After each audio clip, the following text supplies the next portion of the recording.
नमो तस्सै भगवतो अरहतो सम्मा सम्बुद्धस्सै।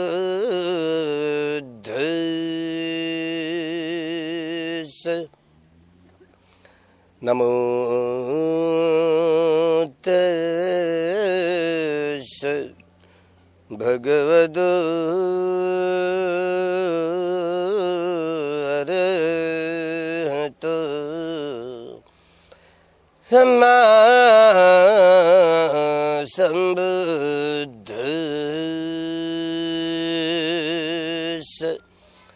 नमो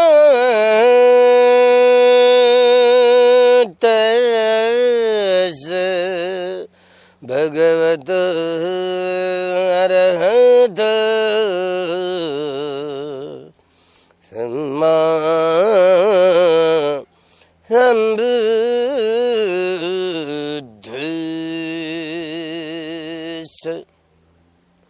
ये च बुद्धायति च ये च बुद्धायनागता पच्युपन्ना च ये बुद्धा अहं वन्दामि सर्वदा। ये च धम्मायतीता च ये च धम्मायनागता पच्युपन्ना च ये धम्मा अहं वन्दामि सर्वदा। ये च संघायतीता च ये च संघायनागता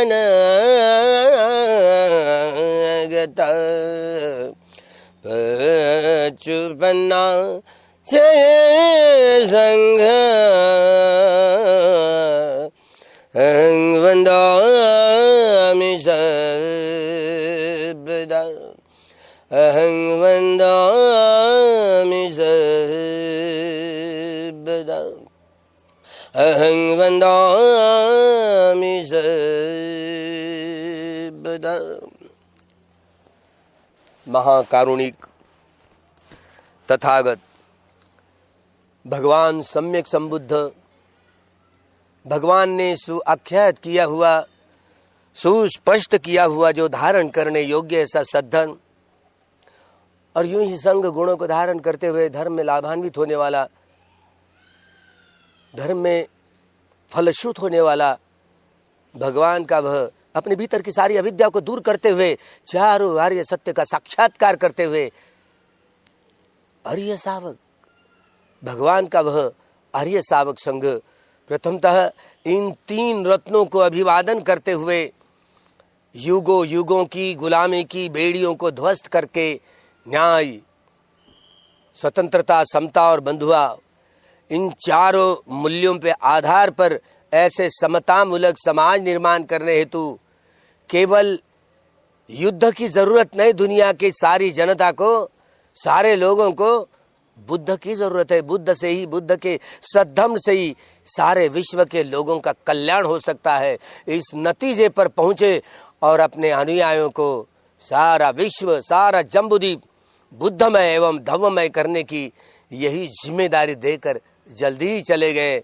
ऐसे द्वितीय बुद्ध शासन के शिल्पकार जिन्होंने द्वितीय बुद्ध शासन की नींव डाली है, वह बोधिसत्व परम पूज्य डॉक्टर बाबा साहब अम्बेडकर जी, भावी बुद्ध, इनको भी वंदन करते हुए गुरु शिष्य परंपरा से जब जब भी कहीं बुद्ध वाणी पर कोई संदेह उत्पन्न हुआ, कोई विचिकित्सा उत्पन्न हुई, तो ऐसे तपे हुए पूजनीय भिक्षु संघ द्वारा भगवान की मूल वाणी को बार बार संगायन करते हुए सुरक्षित रखा गया।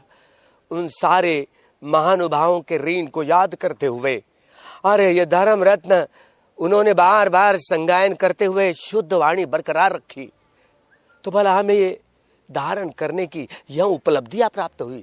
अगर उन्होंने बार बार संगायन करके यह बुद्ध वाणी की सुरक्षा नहीं की होती, न जाने सारा बुद्ध शासन में भी कितने सारे कंगाल लोग हुआ करते हैं।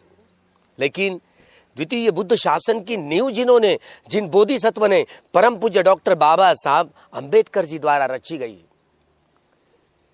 मनुष्य है, हम मनुष्य है, चाहे किसी वंश के हो, किसी देश के हो, किसी भेष के हो, किसी वेशभूषा वाले हो, किसी प्रकार की बोली भाषा वाले हो, काले हो, गोरे हो, ब्राह्मणेतर हो, किसी प्रकार के हो, किसी जाति के हो, क्या फर्क पड़ता है? हम पहले मनुष्य है, मनुष्य है, हाँ मनुष्य है।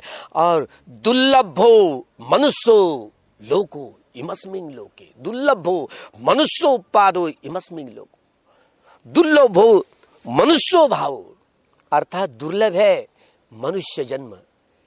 न जाने मनुष्य जन्म ग्रहण करने के लिए कितना सारा पुण्यों का संग्रह करना पड़ता है।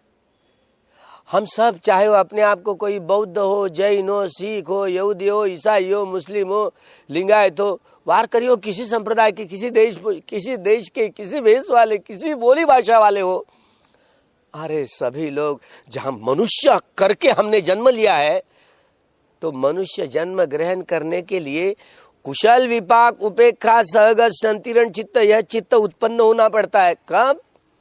जब अपनी काया को जागृत पूर्ण कोई त्यागता है। हाँ, हम सभी लोग, विश्व की सारी दुनिया के सारे लोग, हम लोग मनुष्य लोग में जन्म हुए, दुर्लभ यह मनुष्य जीवन प्राप्त हुआ, तो पिछला जो जीवन था हमारा, बड़ा जागरूकता से हमको छोड़ना आया, जागरूकता से छोड़ना आया। इसीलिए अतीत भवंग चित्त, भवंग चलन चित्त, भवंग उपच्छेद चित्त, पंचविज्ञान चित्त, मनोद्वार वज्जन चित्त, संपटिच्छन्न चित्त, संतीर्ण चित्त, जहां संतीर्ण चित्त के बाद ओठवन चित्त, यह 8 प्रकार के चित्त उत्पन्न हुए और 7 प्रकार के जवन चित्त शरीर त्यागने की प्रक्रिया से गुजरते हुए 15 प्रकार के चित्त क्षण से गुजरना पड़ता है। 15 प्रकार के चित्त, अभी जो नाम लिया है, नाम गिन लिया है, तो एक कोई व्यक्ति शरीर त्यागने की प्रक्रिया से जो कोई व्यक्ति कोई गुजरता है, तो 15 प्रकार के चित्त उत्पन्न हुआ करते हैं, और एक एक चित्त का एक एक क्षण इससे गुजरना पड़ता है। तब कई काया की त्याग की वैज्ञानिक प्रक्रिया जो भगवान बुद्ध ने अनुसंधान, विज्ञा पच्चया संखारा, संखार पच्चया विज्ञान, तो विज्ञान 2 किस्म का होता है, एक च्युति विज्ञान जिसे कहा जाता है, और दूसरा पटिसंधि विज्ञान। च्युति विज्ञान, च्युति चित्त, शरीर त्यागने वाले चित्त को च्युति चित्त कहा करते हैं, और जन्म ग्रहण करने वाले चित्त को पटिसंधि विज्ञान कहते हैं।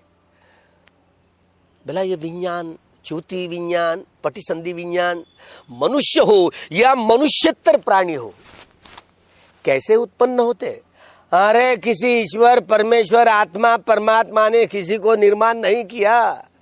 ईश्वर परमेश्वर आत्मा परमात्मा यह मानवी मन की कल्पनाएं मात्र है, तथ्यता नहीं है, सत्यता नहीं है।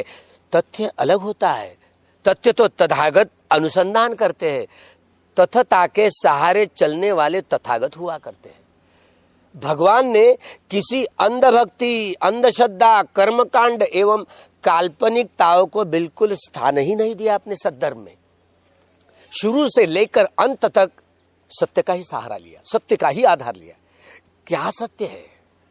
आखिर क्या सत्य? ये सारी प्रकृति हम देख रहे हो, क्या कोई ईश्वर परमेश्वर आत्मा परमात्मा को रचाने के लिए आया? क्यों आया है? क्या जरूरत है? अरे न जाने प्राचीनतम काल से ये सारी टसल चलते आ रही है, बड़ा बुद्धि विलास चलते आ रहा है। अरे कोई इस प्रकृति को निर्माण करने वाला कोई ईश्वर होगा, आत्मा होगा, परमात्मा होगा, परमेश्वर होगा, कल्पना मात्र है ना, तथ्यता नहीं है ना। भगवान ने यह उन दिनों में सिद्धार्थ गौतम के समय में शाश्वततावादी और उच्छेदवादी 62 प्रकार के अलग अलग संप्रदाय थे, उनके अलग अलग आचार्य थे, उनकी अलग अलग विधियां भी थी। अलग अलग विधियां होने के बावजूद में कोई कह रहे थे भाई शाश्वततावादी जो कहा करते थे स्वयं को, अरे यह प्रकृति को रचाने वाला कोई ईश्वर है, परमेश्वर है, आत्मा है, परमात्मा है, आत्मा एक है, दो है, ईश्वर एक है, दो है, अनेक अनेक धारणाएं थी।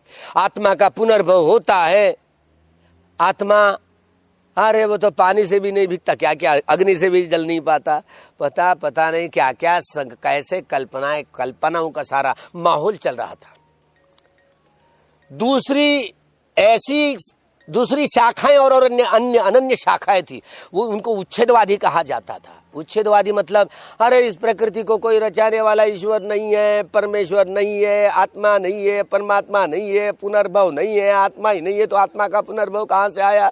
कोई व्यक्ति सद्धर्म को धारण करते हुए श्रोतापन्न, सकदागामी, अनागामी अर्हत्व प्राप्त कर सकता है। इस बात पर भी भरोसा नहीं। ना माता है, पिता है, ना रिश्तेदार है। जानवर और मनुष्य के बीच में कोई फर्क है कि नहीं? मनुष्य को समझता है कि कुशल क्या है अकुशल क्या है, जानवरों को भला क्या समझता है? रिश्ता नहीं है, नाती गोती नहीं, अरे ऐसे ये कितने विकृत समझ है। माता नहीं है, पिता नहीं है, भले आदमी, ये इन्हीं को उच्छेदवादी आचार्य कहा करते थे। तो 62 प्रकार के जितने सारे आचार्य, उनकी परंपराएं थी, वह सारी मिथ्या धारणा रखने वाली परंपराएं थी। भगवान को, सिद्धार्थ गौतम को समाधान नहीं हुआ। उन दिनों पारंपरिक तपने की, मेडिटेशन करने के अलग अलग प्रकार थे। आप अपनी काया क्लेश वाली धारणाओं को बड़ा महत्व था उन दिनों कि ऐसे, इसलिए बड़े बड़े गर्मी के दिनों में या बारिश के दिनों में या ठंड के दिनों में कैसे बदन पर सारी गर्मी हो, ठंडी हो, बारिश हो, इतनी काया क्लेश वाली साधना 6 साल तक सिद्धार्थ गौतम ने की। कुछ नहीं मिला ना, कुछ नहीं मिला। अरे तो ये सारे 8 लोकीय, चाहे भृगु ऋषि हो या लार कालाम हो, उदकराम पुस्तक हो, इनसे 8 ध्यान प्राप्त करते हुए 8 लोकीय ध्यान प्राप्त करने से कुछ नहीं मिला ना। अपने भीतर का ये मैला मन, उसको निर्मल करने में कोई लाभ नहीं हुआ ना, नहीं हुआ। तथता जान ली सिद्धार्थ गौतम ने। अरे इतनी सारी कठोर तपस्या करके कुछ नहीं मिला ना, आखिर वह छोड़ दिया।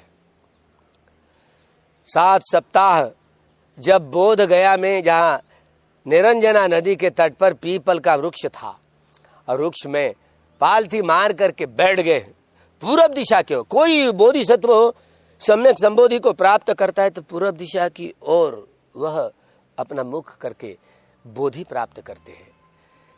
तो 7 सप्ताह बीत गए, क्या किया? अरे प्रकृति मुझे बुद्धत्व प्राप्त करने दो। अरे कोई ऐसे याचना करते कोई होता है?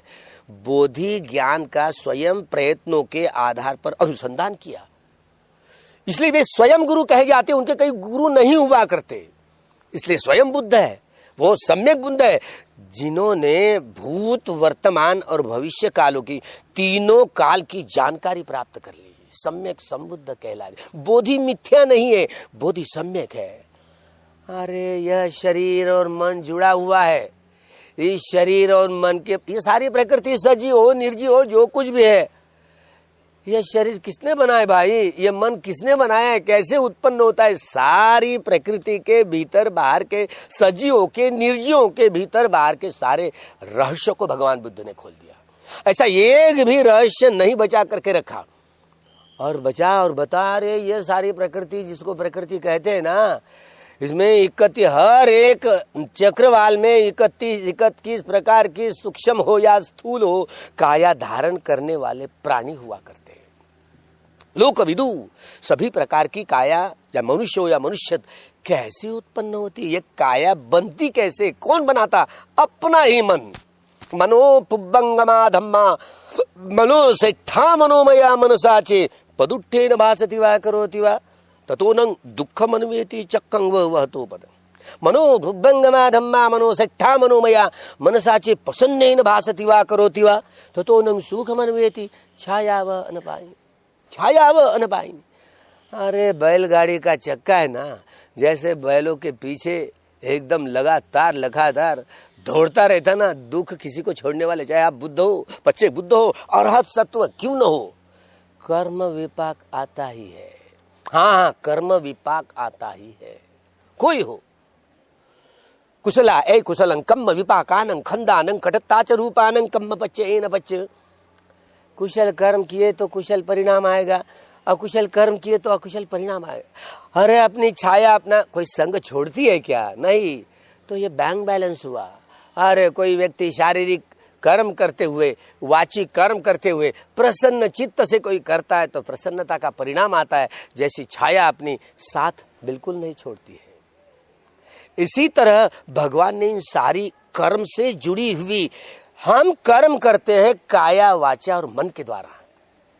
भला 390 प्रकार के स्वभाव वाले लोग हैं, चाहे अपने आप को बौद्ध हो, हिंदू हो, जैन हो, सिख हो, यहूदी हो, ईसाई हो, इस देश के उस देश के, मुस्लिम हो, किसी देश के, किसी भेष वाले, किसी वंश के, किसी जाति वाले हो, कोई फर्क नहीं पड़ता। हर व्यक्ति 390 प्रकार के स्वभाव वाला होता है। और ये स्वभाव कैसे बनाता है? ये वेदनाओं के आधार पर तृष्णाओं का ये सारा पहाड़ खड़ा करता है। सुखा वेदना, दुखा वेदना, अदुखा असुखा वेदना, ये 3 शारीरिक वेदनाएं हुआ करती है। सौमनस्य वेदना और दौर्मनस्य वेदना, ये चैतसिक वेदनाएं हुआ करती है। ये 5 वेदनाओं के आधार पर यह सारी काम तृष्णाएं, भव तृष्णा और विभव तृष्णा का पहाड़ खड़ा करते हैं लोग, और अपने दुख का निर्माण हम स्वयं करते हैं।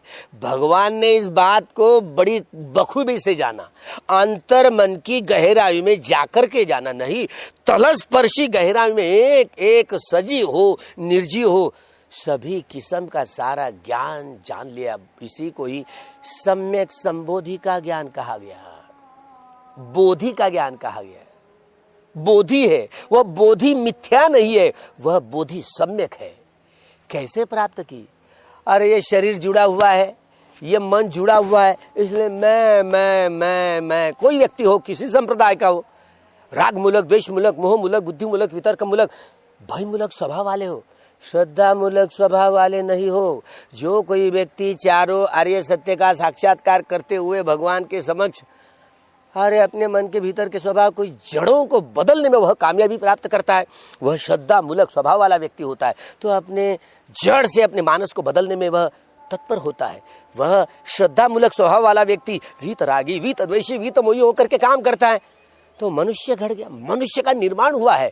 वह ऐसे कर्म करता है काया वाचा मन के द्वारा जो अपनी भी हानि ना हो, औरों की भी हानि ना हो, अपना भी लाभ हो और औरों का भी ना हो, औरों का भी लाभ हो। इस तरीके से मनुष्य के स्वभाव को बदलने में केवल और केवल एकायनो अयं भिक्खवे मग्गो सत्तानं विशुद्धिया, एक ही ऐसे मार्ग है दुनिया में जो भीतर के मन के मानस को बदलने में, यह हमारी यही सद्धर्म है। इसलिए भगवान के सद्धर्म से ही दुनिया का कल्याण हो सकता है, सारे लोगों का कल्याण हो सकता है। बड़ा कैसे करना? इतना सारा चिपका, मेरा शरीर, मैं, अरे तेरा शरीर भले आदमी तेरा नहीं है रे, तेरा मन तेरा नहीं है रे। कैसे उपादान है? संकितेन पंच उपादान खंदा दुखा। संक्षिप्त में भगवान ने कहा कि रूप, वेदना, संज्ञा, संखार और विज्ञान। ये रूप यानी है काया 3.5 हाथ वाली, और वेदना, संज्ञा, संज्ञान, विज्ञान ये मन के 4 खंड। और विपश्यना इस कम्मठान का कोई अभ्यास करता है, अपने शरीर के और भीतर के से स्थूल शरीर, स्थूल मन, इसके टुकड़े टुकड़े करते हुए देखता है। अरे तरंगे ही तरंग है ना, ये अग्नि वायु जल पृथ्वी धातु के तरंगे ही तरंगन है सारा शरीर। किसको मैं कहूँ, मेरा कहूँ, क्या हुकूमत चलती है मेरी? अरे वेदना, संज्ञा, संकार और विज्ञान, चित्त के 4 जो खंड होते ना, ये भी उत्पाद होकर के नष्ट चित्त चैतसिकों के तरंगे। किसको मैं कहूँ, मेरा मन कहूँ, क्या हुकूमत चलती है मेरी? अनात्म है ना। इसलिए सब्बे संखारा अनिच्चाति, सब्बे संखारा दुखाति, सब्बे धम्मा अनुत्ताति, यदा पඤ्ඤाय पश्यति अथ निबिन्दति दुःखे ए समग्गो विशुद्धिया। यही विशुद्धि का मार्ग, शुद्धि, परिशुद्धि, विशुद्धि। अरे ऐसे अपने काया की विशुद्धि, यह वाचा की विशुद्धि, अरे मन की विशुद्धि हुई ना, वह इस लोकीय क्षेत्र से परे का ज्ञान, वह लोकोत्तर ज्ञान प्राप्त करते हुए, यह काया न मेरी है न मैं हूँ, यह मन न मेरा है न मन है, अनात्म है। कैसे जानेंगे? यह प्रज्ञा के 3 लक्षणों द्वारा, अनित्य लक्षण, दुख लक्षण और अनात्म लक्षण। तो इन 3 लक्षणों द्वारा इस शरीर के और मन के टुकड़े टुकड़े करते हुए भीतर के सारे प्रपंच, ये 10 ज्ञान की प्रक्रिया से गुजरते। संवर्षण ज्ञान, उदय ज्ञान, भय ज्ञान, भंग ज्ञान, भय ज्ञान, आदिनव ज्ञान, यत् मुंशित या निब्बिदा ज्ञान, मुंशित काम्यता ज्ञान, पटिशंका ज्ञान, संकारोपेक्षा ज्ञान और अनुलोम ज्ञान, ये 10 विपश्यनाओं के ज्ञानों की प्रक्रिया से बड़े बड़े मील के पत्थर होते हैं। एक एक ऐसे ज्ञान के पत्थर से गुजरते गुजरते यह गोत्रभूत चित्त उत्पन्न हुआ। कब होगा? यथाभूत देखना आया तो ती परिवट्टं द्वादशाकारं यथाभूतं ज्ञान दर्शनं सुविशुद्धं होसी। अरे मैंने तीनों प्रकार से एक एक सत्य को जान लिया तो चारों आर्य सत्य बन गए। तो मैंने तब ही कही, मैंने एक एक सत्य को तीन प्रकार से जान लिया, 12 प्रकार से जान लिया, तो ही मैंने स्वयं को सम्यक संबुद्ध करके घोषित किया। यह है भीतर की सारी अनासक्त होकर के जीना आया। अरे शरीर और मन के भीतर की आसक्ति टूट गई। ये 4 किस्म के बड़े बड़े घनीभूत लेप लगे हुए होते हैं मैं कहने के लिए। काम उपादान, यह काम उपादान, दिट्ठि उपादान, शीलव्रत उपादान, शीलव्रत परामर्श उपादान और अत्तवाद उपादान। ये 4 ऐसे घने घने बादल है, बड़े घनीभूत बादल है, जिसकी वजह से ये मैं, मेरा शरीर, मेरी काया मैं हूँ, मेरा चित्त मैं, मेरा चित्त मैं हूँ। अरे तेरा चित्त भी तेरा नहीं है भाई, तेरा शरीर भी तेरा नहीं है और मेरा मेरा कहते जा रहा है। और ये दिख रहा है तो जैसे दिखता है तो सत्यता नहीं है, तथ्यता भासमान सत्य है। जब इसके सारे शरीर के और मन के टुकड़े टुकड़े करने की प्रक्रिया से गुजरेंगे, यह काम उपाय, एक कामावचर चित्त 54 प्रकार का चित्त होता है, 54 प्रकार का, जो बार बार हमें काम दुगति भूमि में, काम अपाय गति भूमि में और काम सुगति भूमि में जन्म लेने के लिए मजबूर करता है। हाँ, मजबूर करता है। एक बार अपाय गति में चले गए ना, जल्दी निकलने का कोई रास्ता खोज नहीं पाएंगे। जब तक कि अपना जो पुण्य का संग्रह है वही जैसे जैसे वृद्धि होगी, वैसे वैसे मनुष्य जन्म ग्रहण करने की प्रक्रिया से गुजरेंगे। तो अपनी काया का त्याग करते हुए कोई व्यक्ति जागृत रूप से कोई त्याग करता है तो च्युति होती है। च्युति के समय में ये 15 प्रकार के चित्तशन, जो अतीत भवंग चित्त, भवंग चलन चित्त, भवंग उपच्छेद चित्त, पंचविज्ञान चित्त, मनोद्वार वज्जन चित्त, संपटित चन्न चित्त, संतीर्ण चित्त, ओठपन चित्त और 7 प्रकार के जवन चित्त, ये 15 प्रकार के चित्त से कोई जागृत रूप से काया त्यागता है, जरूर मनुष्य या देवता लोगों में पटिसंधि होती है। ये 16वां और 17वां चित्त होता है।